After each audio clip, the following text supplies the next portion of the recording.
Pagbasa mula sa aklat ni Propeta Samuel.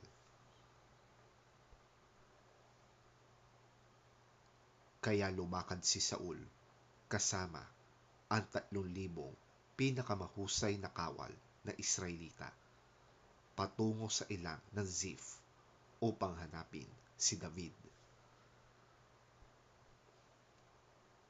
Kinagabihan, lihim na pinasok nina David at Abisai ang kampo ni Saul. Dinatnan nila itong tulog na tulog at napapaligiran ni Abner at ng buong hukbo. Ang sibat nito ay nakatusok sa gawing ulunan. Sinabi ni Abisai kay David, "Niloob ng Diyos na mahulog ngayon sa mga kamay mo ang iyong kaaway. Kung gusto mo, tatarakan ko na siya ng sibat. Isang saksak lang yan at hindi na kailangang ulitin pa." Ngunit sinabi ni David, "Huwag mong gagawin yan.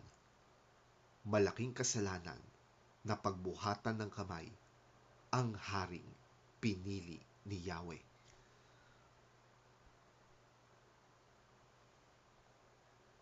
Kinuha nga ni David ang sibat sa ulunan ni Saul at ang lalagyan nito ng inumin at sila'y umalis.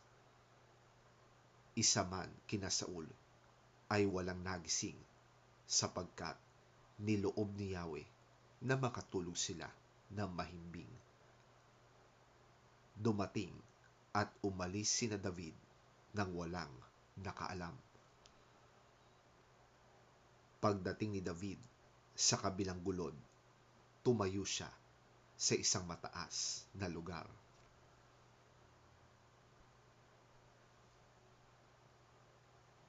Sumagot si David, "Narito ang inyong sibat, mahal na hari. Ipakuha ninyo rito sa isa ninyong tauhan. Ang taong tapat at matuwid ay ginagantimpalaan ni Yahweh. Sa araw na ito'y niloob niyang mahulog kayo sa aking mga kamay, ngunit hindi ko maaaring pagbuhatan ng kamay ang haring pinili ni Yahweh."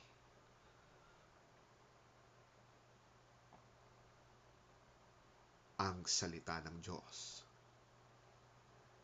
Salamat sa Diyos.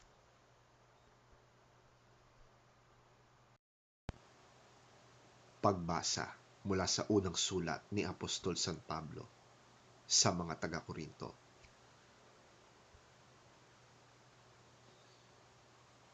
Ganito ang sinasabi sa kasulatan: ang unang tao, si Adan, ay nilikhang binigyan ng buhay. Ang huling Adan ay espiritong nagbibigay buhay. Ngunit hindi nauna ang panlangit. Ang panlupa muna bago ang panlangit. Ang unang Adan ay mula sa lupa, sapagkat nilikha siya mula sa alabok. Ang pangalawang Adan ay mula sa langit. Ang katawang panlupa ay katulad ng nagmula sa lupa. Ang katawang panlangit ay katulad ng nagmula sa langit. Kung paanong tayo'y naging katulad ng taong nagmula sa lupa, matutulad din tayo sa taong nanggaling sa langit.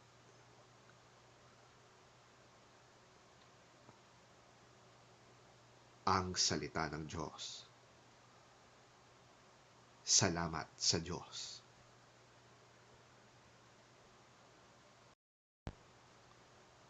Ang mabuting balita ng Panginoon ayon kay San Lucas. Papuri sa iyo, Panginoon.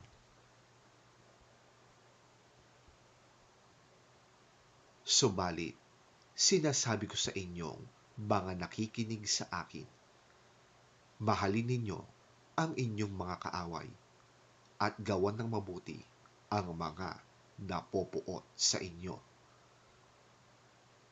Pagpalain ninyo ang sumusumpa sa inyo at ipanalangin ang mga nang-aapi sa inyo. Kapag sinampal ka sa isang pisngi, iharap mo rin ang kabila. Kapag inagaw ang iyong balabal, huwag mong ipagkait ang iyong damit. Bigyan mo ang bawat humihingi sa iyo. At kung may kumuha ng iyong ari-arian, huwag mo nang bawiin pa ang mga yon. Gawin ninyo sa inyong kapwa ang nais ninyong gawin nila sa inyo.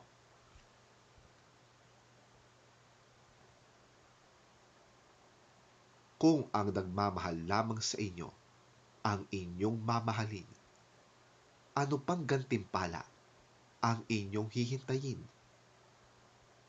Ang mga makasalanan man ay marunong ding magmahal sa mga nagmamahal sa kanila. Kung ang mga nagmamabuti lamang sa inyo ang inyong gagawan ng mabuti, ano pang gantimpala ang inyong hihintayin? Kahit ang masasamang tao ay gumagawa rin yan. At kung ang makakabayad lamang ang inyong pauutangin, ano pang gantimpala ang inyong hihintayin? Kahit ang masasamang tao ay nagpapautang din sa kapwa nila masama sa pag-asang sila'y mababayaran. Sa halip, mahalin ninyo ang inyong mga kaaway at gumawa kayo ng mabuti. Magpahiram kayo na hindi umaasa ng anumang kabayaran. Sa gayon, malaking gantimpala ang tatamuhin ninyo at kayo'y magiging mga anak ng kataas-taasang Diyos. Sapagkat siya'y mabuti kahit sa masasama at sa mga hindi marunong tumanaw ng utang na loob.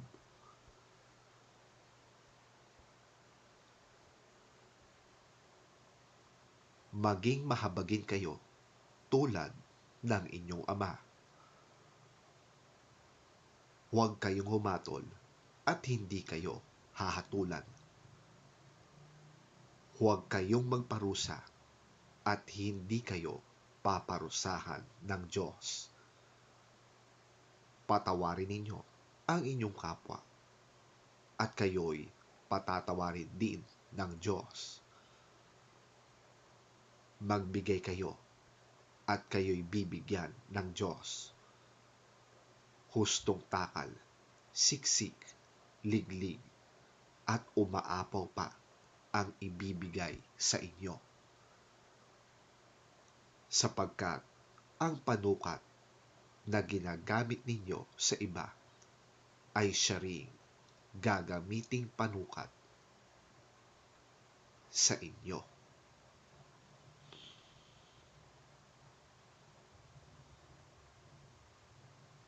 Ang mabuting balita ng ating Panginoon.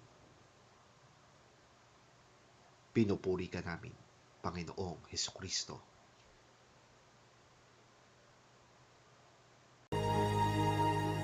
But to you who are listening, I say, love your enemies. Do good to those who hate you. Bless those who curse you. Pray for those who mistreat you. If someone slaps you on one cheek, turn to them the other also. If someone takes your coat, do not withhold your shirt from them. Give to everyone who asks you. And if anyone takes what belongs to you, do not demand it back. Do to others as you would have them do to you. If you love those who love you, what credit is that to you? Even sinners love those who love them. And if you do good to those who are good to you, what credit is that to you? Even sinners do that. And if you lend to those from whom you expect repayment, what credit is that to you? Even sinners lend to sinners, expecting to be repaid in full. But love your enemies. Do good to them and lend to them without expecting to get anything back. Then your reward will be great, and you will be children of the Most High, because he is kind to the ungrateful and wicked. Be merciful, just as your Father is merciful. Do not judge, and you will not be judged. Do not condemn, and you will not be condemned. Forgive,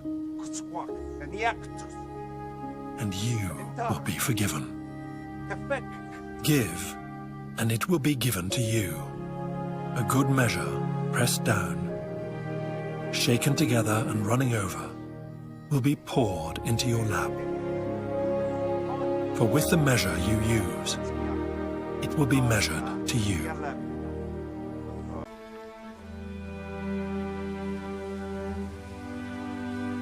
They came to Bethsaida, and some people brought a blind man and begged Jesus to touch him. He took the blind man by the hand and led him outside the village.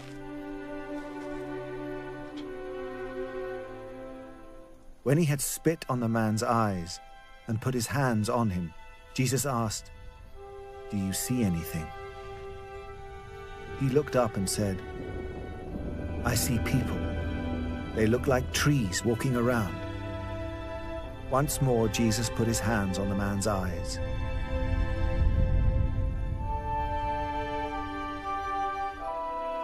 Then his eyes were opened, his sight was restored, and he saw everything clearly. Jesus sent him home, saying, "Don't even go into the village."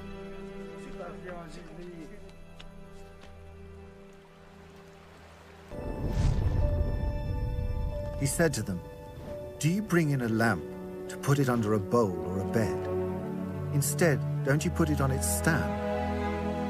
For whatever is hidden is meant to be disclosed, and whatever is concealed is meant to be brought out into the open. If anyone has ears to hear, let them hear. Consider carefully what you hear," he continued. "With the measure you use, it will be measured to you, and even more. Whoever has will be given more. Whoever does not have, even what they have, will be taken from them."